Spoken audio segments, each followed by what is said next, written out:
afternoon, good evening, good morning. Whatever time you're watching, thanks for tuning in to the Shedcast. It's the November edition, looming very, very quickly towards the festive period. And as some know, I'm a big fan, hence why I'm wearing green, because I am the Grinch. I've battled through the storm to get to our next interview, and I'm really excited. But some predict a riot of laughs, music, and history of their employment. And some would say it would never happen to Smeaton, but it is today. Ladies and gentlemen, the legend, David Smeaton. David, hello. Simon, good morning. Thanks for having me on the show. Very Pleasure. excited. Who would have predicted a riot? Absolutely. I had to get that in because whenever I listen to that tune, I always think of you. Quite right too. And do you know the history behind the song? I have absolutely no idea. No. Google it. It's quite interesting, actually. Oh, really? Yeah. I can't remember the gentleman's first name, but Smeaton, spelt with an A, not a double E, Yeah. was a professor, I think it was Leeds Grammar School, where the lead singer went. Oh, really? But he was. They say he was the not the godfather of engineering, but have a look. It's quite interesting. Oh, right. It's amazing I always what you wondered find who he out. was. Yeah, no, no absolutely. relation to me. No. But always makes me smile when I hear the song. So yeah, we're here today. Have a chat. You and I have obviously known each other for a very long time. Very long time now. Yeah. Now, what I normally do on the Shedcast, as you know, is sort of we start at the beginning and at the end. I'm turning it on its head. Oh, okay. Okay. So what we're going to do, David, is just we'll have a chat, see what you're up to. But let's start with today. Yes. And let's put it into the Shedcast time machine and work backwards. Okay, good idea. Yeah. Like your thinking. But also, I'm a big fan. So we've got something on the Shedcast on Spotify where everybody I go and see, I ask them a music question. Okay. And I know you're a big fan of you're quite an eclectic sort of fan of music. You've got some diverse tastes, shall we say? I'd agree with that. Yeah, more of a rocker. Exactly. So I think they'd be great for the Shedcast Spotify playlist because everybody I interview creating a playlist on Spotify as well of their favourite music. Okay. So anyway, that's by the by. We'll come back to that. But today, what are you up to? So, public servants.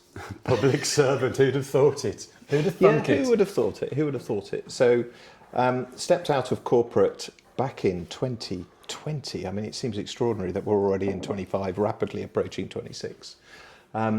Left Cushman and Wakefield, did some consultancy work, so Smeaton and Dixon, and that was quite successful. But Smeaton and Dixon was very much what I'd always done. And an opportunity through a former colleague of ours, Chris Cox. Okay, yeah. Chris Cox. Yeah. Came up and he said, Smeets, I'm working at Nottingham City Council. They're in desperate financial straits. They need to sell property. They need a guru. You are too kind. Would you like to join? Perhaps what Chris didn't realise was I'm a Nottingham boy. Yeah. I'm a third generation surveyor. So I can almost say now that Smeatons have been transacting property in Nottingham for nearly 100 years. Wow. Because my grandfather, Reginald Marriott Smeaton, had oh yeah, what a name. I'm not sure where the Marriott, thank God it didn't pass to me. Well, it could have been a hotel chain, maybe. It could have been. Well, the opportunity came up to work for Nottingham, who were just about to serve their Section 114 notice, which meant that they're not bankrupt. It's a misnomer in the press that local authorities, when they serve their 114 notices, are bankrupt. They aren't bankrupt, they just can't balance their books. But what it allows them to do is to sell property to help balance the books. Gotcha. And they need somebody with some experience and yeah, an outside commercial view, which I suspect you offer. Yes, and yes. However, There's always a however. There's always a however. Local authorities, at the end of the day, are always spending public money. Yeah. And because they're spending public money, they have to account for every pound. They have to justify every decision that they make. And the process is extraordinary. if you fight it, you've lost. If you step out of that process, it'll only catch you up at the bit you've tried to skip will catch you up at the end. So it's absolutely critical that you go through each step of the way. But it is agony. It is very trying. And something that we said before we did this podcast, everybody, I think everybody should have a stint in a public body from the private sector just to see how it works. At the end of the day, Nottingham is looking after it. It's an urban environment, so it's Nottingham City Council. It's looking after 330,000 people. Yeah. That's a lot of people to organise. Yeah. We've got 58,000 kids in school. That's a lot of kids to organise. We've got 28,000 council houses. So if you're lucky enough to get a ticket to go and see Nottingham Forest play and the City Ground is full, that's about 28,000 people. Every single person at a Forest game is a council tenant. And when you put it into that context. It's just extraordinary. And then that goes to the next piece. You've got to manage 28,000 houses. Yeah. How? I mean, we've owned them for a long time and we've managed them for a long time. But the management, the repairs, the constant shift it's a legacy for the city, isn't it? It's a massive legacy for the city, and we have an amazing program, a mapping program called Nomad, where you can see all the ownerships of the city council on a plan. I'm pretty sure that we own freehold. We own about a third of the city centre that we look after. So we've got amazing projects like Broadmarsh, which has just been demolished. And is one of the largest, if not the largest, regeneration opportunity in the UK. Is that not the shopping centre? Yeah, it's the old Broadmarsh shopping centre. I mean, obviously my wife hails from that neck of the woods, so she knows Nottingham far better than I do. Is she a Nottingham girl? Not yet. Ah, right, okay. Yeah, well, her parents were farmers north of Nottingham, and her grandparents were, and blah, blah, blah. So, yeah, although I say you're from South Yorkshire, but she goes mad at that. So we've got Broadmarsh, which is a really exciting opportunity. And, you know, who would have thought when all the leases were signed for Broadmarsh that one day we'd be knocking it down? I mean, it is literally a demolition site as we speak, and the next phase of demolition has just started there. So it's an extraordinary place, and it's not just the property piece that I've learnt about, it's also the social piece as well. And if there was one particular thing I'd like to sort of just mention is the social care piece. We look after 750 kids, give or take, within the city boundary who are in care. And it costs, on average, £5,000 a week to look after those each individual child. Yeah. And some of the costs of the children is much higher than that in actual fact. So when people say, you know, how come local authorities can't balance their books? Some of the pressures are just extraordinary. And that's been a really humbling part of the experience. Yeah. And that's something that they can't control because no one can control, you know, birth rates, etc. No, absolutely. And, you know, how that evolves into, you know, the social need, or they just go off and do whatever they do. So absolutely. Yeah. So real eye-opener for you. Yeah, absolutely. And the head office is Loxley House, and Loxley House has various departments that work from Loxley House. So we see what's going on from time to time. And let's just say we have some very lively encounters with members of the community. So it's been a really humbling experience, and in a way is a great way to make that transition from where I used to be in corporate world to the public sector, putting a bit back into the community. It's felt really good. And I think that's, because I'm a Nottingham boy, that's really helped. I mean, this is quite bizarre. I sold the building that my mum used to work in when she left school. Wow. Which is just really odd. And what did she... Milton Chambers. So she was a secretary. Right, okay. She was a secretary. And it was a building called Milton Chambers, and she worked for a firm of accountants in that building.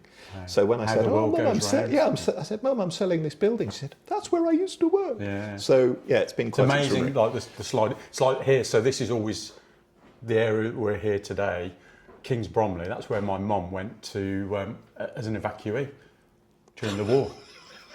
Bizarre, isn't it? I think we're sort of touching on something that I've always loved about property is the people we get to know and the community. If there's one Friends thing, creates friendships for life, doesn't it? we've known each other since '95 when I joined Chesterton. Yeah, probably when I collected that laptop.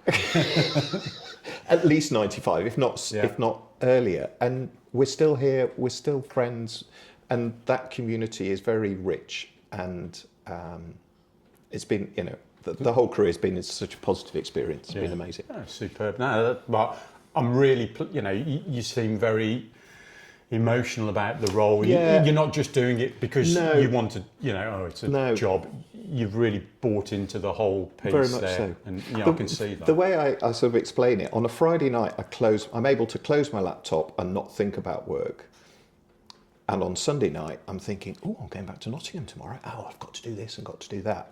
Whereas in my former life, it would be, thank God I'm leaving on Friday night, worry about stuff over the weekend, and on Sunday night, You get the probably fear. not sleep. Yeah, get the fear. So it's, Yeah, and really that's the thing with property. I think in the commercial mainstream world, we joke about it with a few people. Depending on the sector that you do, you never really switch off. no. You're always working. The brain's Yeah. running around. Oh, what about that? And Yeah. I suppose that's it's same in other industries as well. I'm not saying we're superhuman or anything like that, but certainly,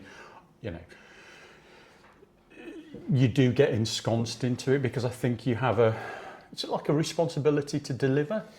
You have an absolute responsibility to deliver because at the beginning of each year, somebody says, here's your fee target, which is always higher than last year. And you're thinking, how the hell am I going to meet this? Yeah. And, each year that just got harder and harder and harder. Yeah, and I suppose in the sector you were in, investment. Yep.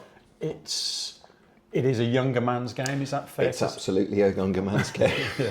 It's Yeah. absolutely a younger man's Yeah. game. Yeah. But and it is what it is, but you find your pathway, and that's what we do. As I touched on at the start, we're getting to work. So I want to try and weave in a few things. We're talking about music, so Okay. I've got one for a starter. So crikey. we're looming towards Christmas. Favourite Christmas tune? Oh my God. Well, I guess that would have to be Driving Home for Christmas. Okay. What were you thinking? Well, I thought you'd go for a bit of Slade or something like that. Right, no. I think Driving Home for Christmas, that just brings memories of a stint in London when Rach and I Mrs. Smeaton and I got together, and we'd spend a lot of time driving up the M1 to Sheffield or to Nottingham. So I think Would you have a little sing-song together? I'm not sure about a sing-song. Maybe. Not Silence sure in the background from Mrs. Yeah, Smeaton. I think she'd probably say absolutely no way. But that would be the memory, lots of tail lights. Yeah. Can't beat a bit of Chris Rea. A bit of Chris, yeah. Yeah. So then you touched on it. You went, so Nottingham, you were at Cushman's. Did a 5-year stint at Cushman's. Well, Cushman's came to an end with COVID, and you've just said it. Investment is a young man's game. Yeah. And it was a tough market. It was a tough market. It's always a tough market in investment, one way and another. And fortunately for me, Cushman's made a decision. I was made redundant, and in a way, it was the happiest day of my life. Yeah, because it's opened up new opportunities. Because it was actually I'd really run out of steam. I think Cushwaite probably realised I'd run out of steam. Although I had a great time there and did one of the most interesting deals I've ever been involved with, which perhaps touch on in a bit. But then that opened the door to Smeaton and Dixon, and I wouldn't be doing what I'm doing now. So David Tonks did me a huge favour, and I have told him that. Right, okay. So what was that deal? So one of the most interesting deals, I've done lots of deals, and you said, what's your best deal? But one of the most interesting deals I ever did, and this involves a group that we work together on, Rigby Group. Okay, yeah. So Steve Rigby announced that he was going to buy Bournemouth Airport. They've got an airport group, and whilst at Cushwake, we were instructed to do all the DD and advise on the valuation. And although he was buying the airport, he was actually buying about 2.5 million square feet of commercial accommodation Wow. that went with it. Right. It was owned by Manchester Airport Group. They hadn't managed the commercial piece at all. It hadn't been measured. The tenancy schedule was all over the place. So we got dragged in. But the thing that we're always asked to do in corporate world is cross-sell. And that deal was the biggest cross-sell I've ever done. Investment got involved.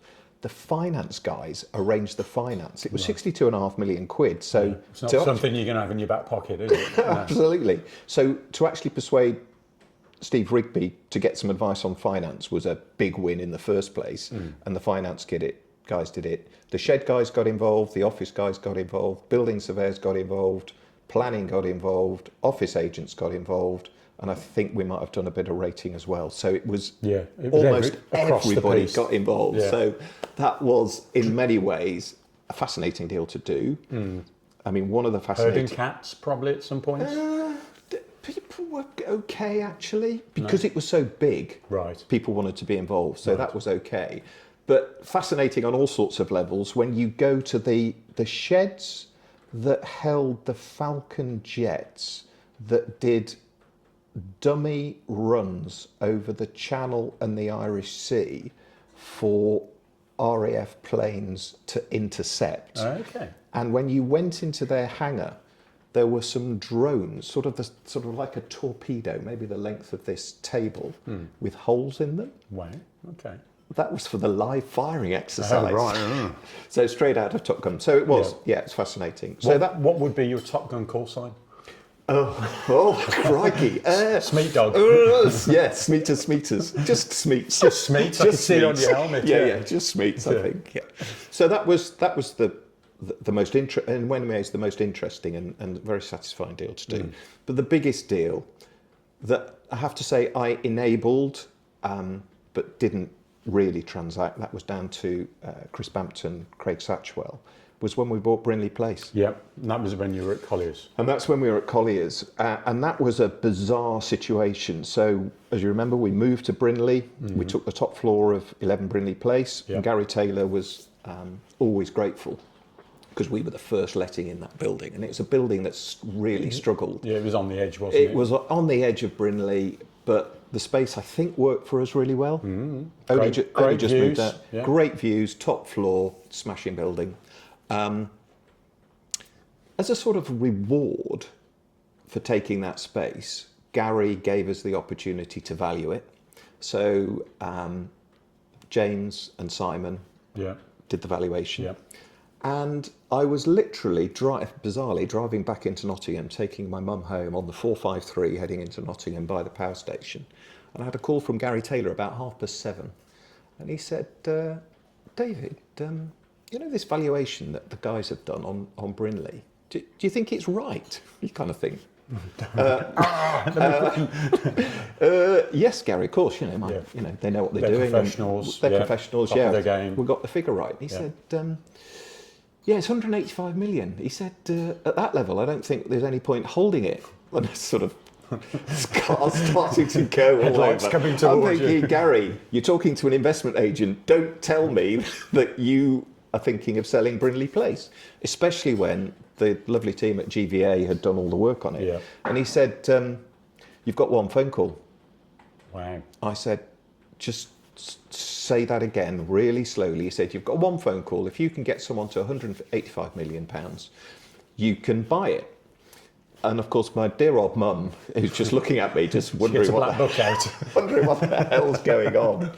But Craig, in particular, had been working with Hines, and they wanted to do something big in Birmingham. And we'd looked at all sorts of things. And I usually, when an investor says they want to sell something, they'll say, who's going to buy it? You give them a price. They'll say, who are your top 10 buyers? And you usually go, these are my top 10 buyers. You put it on the market. None of those buyers come forward. Yeah. Another 10 come forward. Yeah. So you never get that right.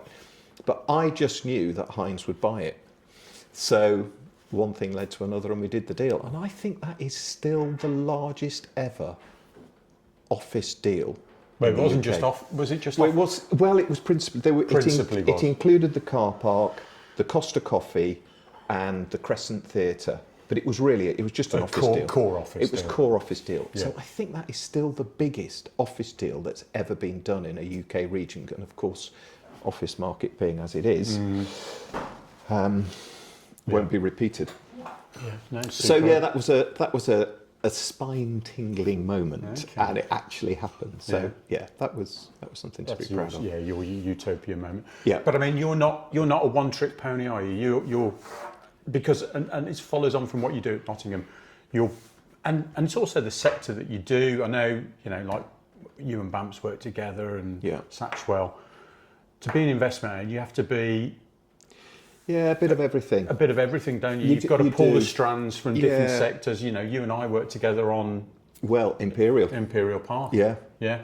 And actually, I'm glad you've touched on that, because actually that was still at the sort of infancy of the world that you now live in. So again, this is Rigby Group, the edge of Coventry Airport, yeah. and they basically said, "Can we?" And this was a ridiculous deal. With the greatest respect to the Pru, I hope they don't listen to this, but I basically. So Andrew Cox was the estate manager there. So they had a site of, I can't remember how big the site was, No, I can't. but what was it?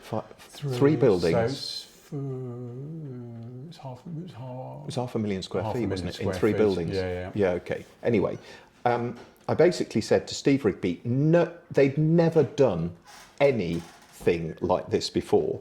They'd got an amazing, High-end resi, wasn't it, that they were involved it in? must have been 20 acre site, mustn't it? Yeah. Yeah. So let's say they've got 20 acres on the edge of the airport they owned Coventry, still do. No, actually, I'm not sure if they've sold it actually.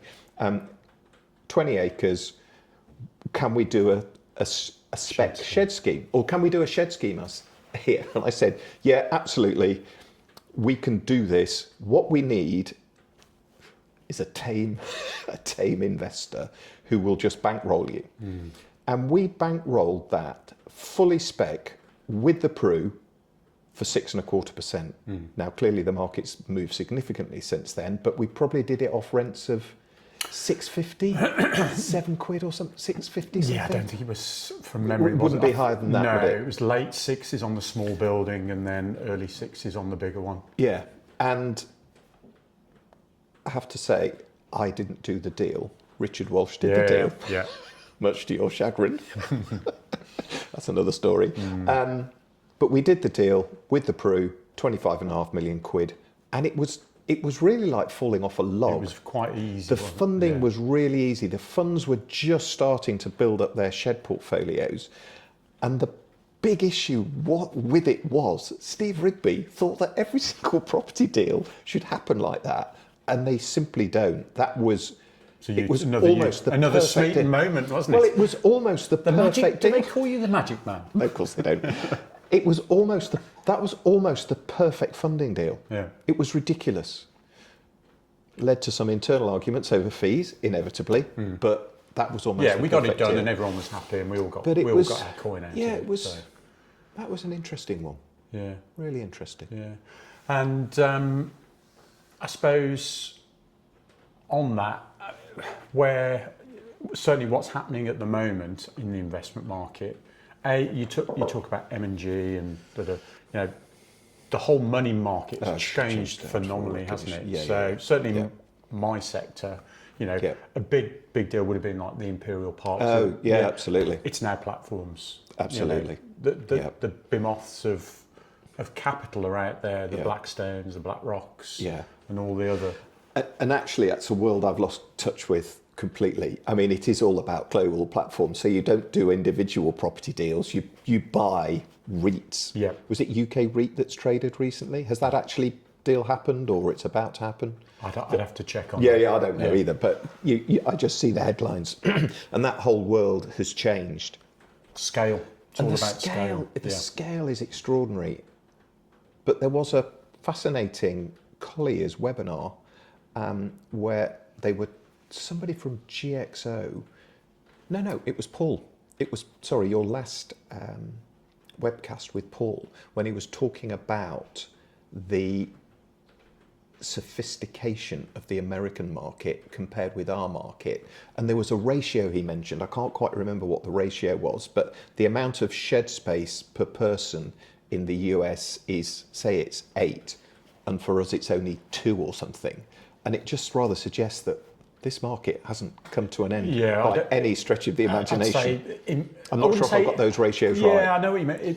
I wouldn't say infancy, but we are now a teenager. Yeah, we haven't matured fully, but we're a teenager in that sector, I would say, in the investment market. I think the shed market has grown up. You know, it's quite a sort of a mature market now, but I definitely think that the investment piece is still got a long way to go. The growth, the platforms, the capital that's out there. Yeah. And it just blows your brain, doesn't it? Well, and again, sort of, we're going backwards in time, aren't we? And certainly if I go back to the very start of my career, sheds were the sort of secondary end of the market, and retail was the darling. Yeah. And now the retail market is actually housed in all the sheds that we see. And retail that used to be 4% and a bit is now sheds that are 4% and a bit percent. And I was looking at an auction recently, and these are high street shops. Everything in the high street is 8% plus for your sort of, your small market towns. It's 8 plus. They look such good value, don't they? Some would say. Yeah. Some would say. If you've rebalanced your rents, maybe they are, because the high street is not dead and will never die. Not yet. Not yet. I mean, do you get involved on that side when you're at Nottingham? Do you see the retail trends, and how's that? No, the only thing, it's quite interesting to spend time in the town, or rather the city that you grew up in. And there was a time when Clumber Street was in the top 5 streets maybe let's say in the top 10. It was one of the top 10 because you had Victoria Centre to the north, you had Broadmarsh to the south, and Clumber Street's only a narrow pedestrianised stretch. So that was a great place for institutions to invest. It's not the case anymore, obviously. Victoria Centre still dominates, Broadmarsh is gone, and our city centres are in trouble. COVID has changed everything. So Loxley House, 120,000 square feet, pre-COVID. If you didn't get in by 9 o'clock, you wouldn't get a seat, sort of. Now, choose your spot. Yeah. You go in I was in this Monday, funnily enough, for a good news story. Hardly anybody in. Mondays, Fridays, really empty. But Tuesday, Wednesday, Thursday, busy. You can see that on the roads. But here's a kind of message to any youngsters who are listening to us today. If you're at the beginning of your career, or even sort of 5 or even 10 years in, you've got to be amongst older people with experience to understand how it works in property. Because this is the market. 2 people chatting is the market. Yeah, no, I agree. It's what we were designed to communicate. I think I've said this before. Rather than sending WhatsApps and this, that, and the other. But it does have. I mean, technology is amazing. So Charlie and I were working on a report yesterday. Charlie was in the office, I was at home. But we can both work on the same document. We're on Teams. On Teams, yeah. But we're both editing the same document. What about this? So you can do it, but it doesn't have the same effect. So eldest daughter is based in London, and her company rented some space in WeWork on a Thursday. Amazing spot, right next to Tower Bridge, Tower of London, overlooking the Shard, overlooking the Thames, and I could sneak in on a guest pass. What really struck me was area full of young people. Headphones on? Weren't talking to each other. Didn't make any phone calls. And I was just thinking, God. And then there was one guy on the phone during the course of the day. And at the end of the day, I went up to him and I said, "So good to see you doing that, actually speaking to people." We're old school, mates. We're very old school, but it is the only way. Yeah, no, absolutely. It is the only way. Sorry, yes. No, it's fine. It's Great chat. So again, thank you for taking time out, out of your schedule. So yeah, so 19, was it 19 years? I did a little bit of AI on you. You haven't got a great electronic or digital footprint, maybe. Deliberate, yeah, otherwise the CIA are after me. But was it 19 years at Colliers? Yeah, it was. Yeah. Brilliant. And you saw that business grow, and we had a tough time. So if there was one sort of overriding highlight of my career, it's when Paul Watkins didn't ask me if I wanted to, told me I was going to be in charge of the Colliers office when Ian left. And it was Cookson. Oh. John Cookson. No. John. Paul Watkins. Yeah, no. Oh, did John do the job or not? No, he didn't want the job, did he? No, he wasn't even with us. Oh, was he I not? brought him in. Right. Yeah, okay. yeah. No. That was quite a bit later. So obviously, but running the Colliers office was a real privilege to have that. Work with people like me. to have amazing people working with you who we still chat from time to time, and it's lovely when we do.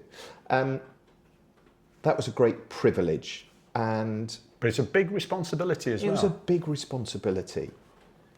I mean, yeah, it's a big responsibility, and it's extraordinary what happens. Again, I've got to be a little bit careful what I say here. We can edit in it. Yeah, we're editing, good. Yeah. When you get a phone call to say that one of your colleagues, who you love dearly, has had an accident on the five-a-side football pitch, he's in hospital and he's broken his neck. Yeah. And you go and see him. This is not property at all, but it's people, and that's what our industry's about.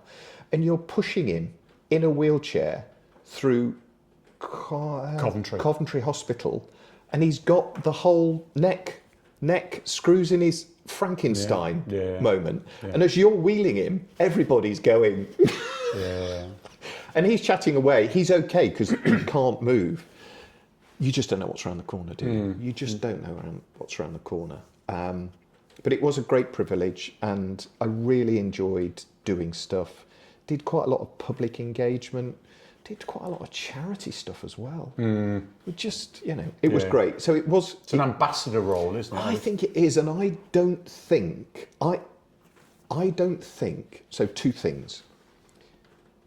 Important message for anybody listening to this. Property people, and Mrs. Smeaton always tells me this, property people completely underestimate their value. Underestimate their fees. We should take a lesson from the Americans. Completely underestimate our fees, because the value we add, the information we give away for free is outrageous. Yeah, compared to a lawyer. If you engage with a lawyer, they'll say, oh yeah, happy to advise you. Sign this. Yeah. Well, I heard, so there was... Hello? I was on a call with a colleague the other day, and we were talking about an instruction, and he said, I think the client was late in paying their fee. So what happens is this firm shuts down. Tools. Yeah. They lock the system. So let's say an associate or wants to work on the can't until it's been paid. Unbelievable. Wow. Well, brilliant business. Great business. Why don't we learn something? Yeah, I think it'd be difficult. I know it'd be difficult, and maybe because there's too much competition, but we do hugely undervalue our knowledge. Yeah. And our knowledge, don't get a lawyer, great respect to the lawyers listening, don't get a lawyer to negotiate anything. Don't let a lawyer start negotiating, because he'll start point scoring off the other side. He won't necessarily follow clients' instructions. Dare I say that? I think I dare. And an accountant just looks at the numbers. Who actually adds the value?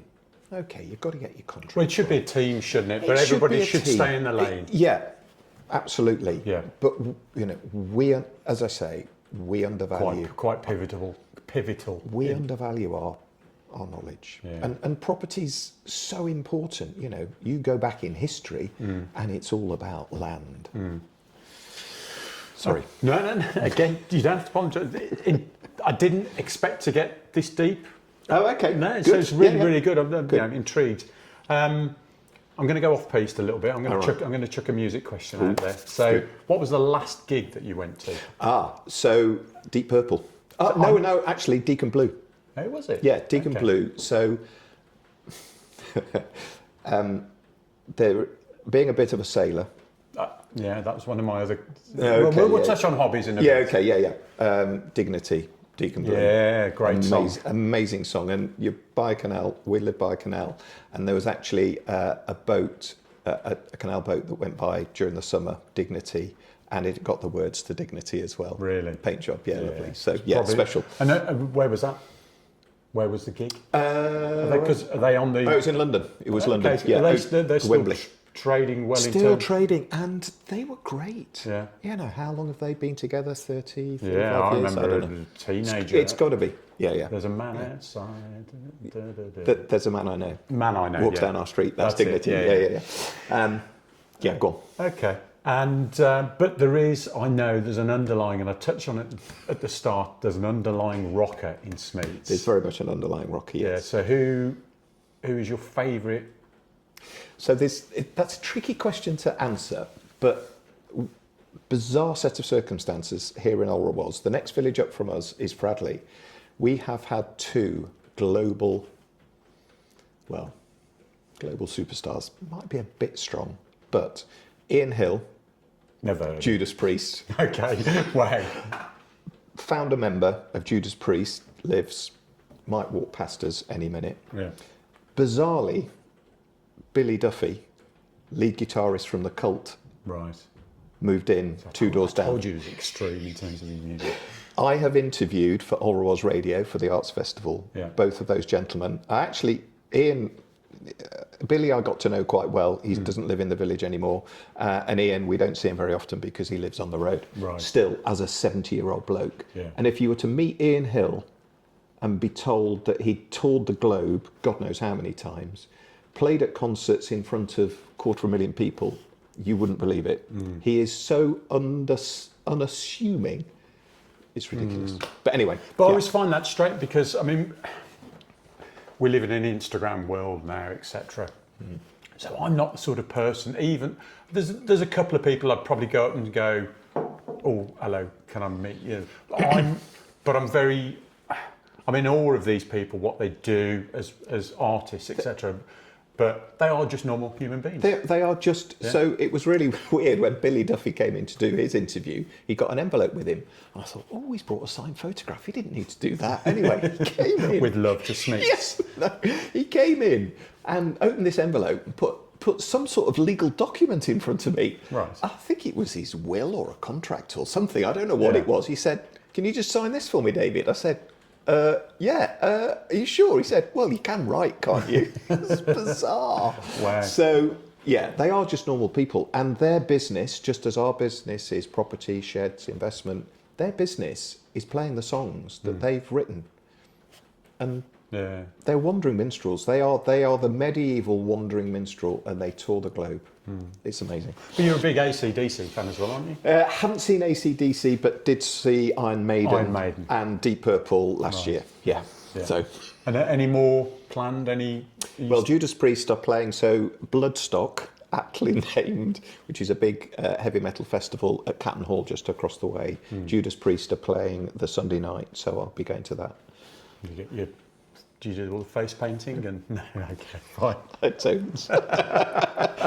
Still no tattoos. No tattoos. Yet. Right, yeah. Back on course. Yes. So touched on it there. Hobbies. So you've got some great, interesting stories, and the one that stands out that I don't think we've really spoken about. We may have touched on it. Is you did a big sailing trip once? Didn't you? Yeah. I've been really fortunate. My father was, in fact, according to my mother, she went into labour with me when Dad was sailing on the River Trent, and that just shows how bloke's role has changed over time. And he was always a keen sailor, and we did a lot of sort of family sailing on a couple of boats that he owned. But when I was in London, I wanted to do some racing, so got into racing, and one thing led to another. Started crewing with a guy who's my skipper today, but I've been so lucky, and thanks to Mrs. S, really, because one of the great trips was sailing across the Atlantic. That's a hell of an achievement. It's ridiculous. And I say this to everyone, the build-up was so exciting, I didn't think about it, about actually doing it. Were you not scared? I didn't think about it until the day of the race, because there's so much Oh, it was a prep. race, was it? Yeah, it's a race. Well, Okay. it's a cruising race, really. Until we were going to the start line. And I suddenly thought, hang on, we've got 3,200, 3,500 miles to do. So you started from... You start from the Canaries, Yeah. and you end up in... Barbados or somewhere like that? No, it's not... sorry, it's not Antigua, it's not Barbados, it's... oh, God, I can't even remember where we ended up, because I've been... Barbados? I've done Antigua week as well, which is another exciting thing. I'll come to that in a sec. You end up at... You would... You go to the... Yeah. That neck of the woods. That neck of the woods. Yeah. That's embarrassing. But it was an amazing trip. It was 17 days at sea, and 4 hours on, 4 hours off. 4 hours on, 4 hours off. Yeah, You get into a routine. you don't get into a routine. Had a few scary moments. People say that war Any is... epiphanies or anything? No epiphanies, no. Mid-Atlantic, I did, under an amazing sunset, I did say to the skipper, not the skipper, sorry, the owner of the boat, I just said, guys, you can't buy this moment. And the owner said, yes, you can, using a Do you want to buy my boat? series of expletives Yeah. for £2.5 million. Wow. But yeah, that was an amazing, Yeah. amazing experience. But that was 3 weeks, it's best part of 3 weeks at sea. And it's just the classic passage, really. Yeah.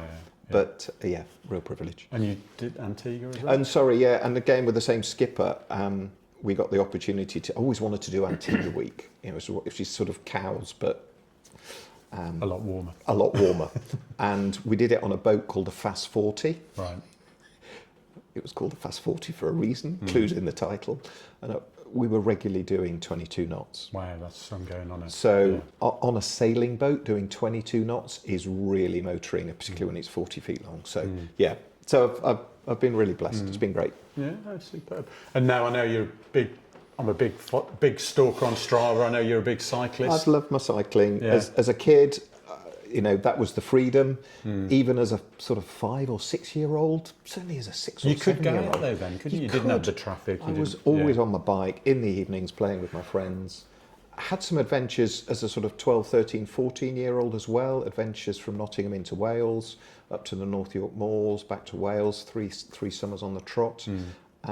You've been up to Scotland as But well I've been up recently. to Scotland recently, yeah. Was that solo or? That's solo, yeah. Oh, that's Just- again. So there's a bit of a gypsy in you there. There's a little bit, it's just so, you know, life's so Fragile. fragile and compressed as well. And just to have a little bit of time to yourself, just to, you know, Scotland on a sunny day. I think it's good. Why be anywhere And else? we'll do things, mental health. I'm a big, and I know it's quite an apt thing at the moment, but the cycling thing. So if I'm struggling with, let's say, a deal or I'm wound up by work, Yeah. you go out. So I cycle on my own because I just find that's a great way to decompress. It's a form of meditation. Yeah. So I do my yoga as well. Not on your bike, no. You are doing it. You are doing it. Yeah, I suppose. Because exactly that. You're doing something repetitive. You're staring ahead. Hopefully, you're concentrating on what's going on to an extent. But it is a form of meditation. And that's the other thing as we approach a certain age as well. We've got to look after our health because, you know, Yeah, I know. Yeah. it's really tricky. But you know, that is important. And anybody who says, I haven't got time to do the exercise you need to do, you have got time. You put it in your You've got to diary. make time. You put it in your diary. Then you've made the time. Yeah, Really yeah. important. Any funny, because I don't know whether you, any funny facts while you've been cycling, David? Maybe when you were cycling into work, Colliers one time, I remember a story. Well, I've cycled into the canal twice, but I have not on the way to work. But Oh, I have, right. I've cycled into the canal twice, and there was just outside Fort Dunlop, or very close to Fort Dunlop, 2 guys came towards me. The first guy was fine. The second guy wobbled and went into the canal, so I pulled him out of the canal. I've pulled a lady off a canal boat out of the canal, and I've pulled a small child as well. So Wow, you're an yeah, You should be out throwing an OBE or an MBE or One of those big award ceremonies down in London. No, I don't think so. No, but yeah, a lady sort of was stepping to get back onto the boat, she missed the boat. and just misjudged it Wow. completely. Yeah. Okay. Anyway, Yeah, no, hilarious. I had to raise that one because he always makes me chuckle. You on your Boardman mountain bike pulling yourself out the canal. It's very embarrassing. God. So yeah, I mean, so busy time. Very, I think probably some of your formative years at Colliers. Yeah, I had a stint in London. At Colliers.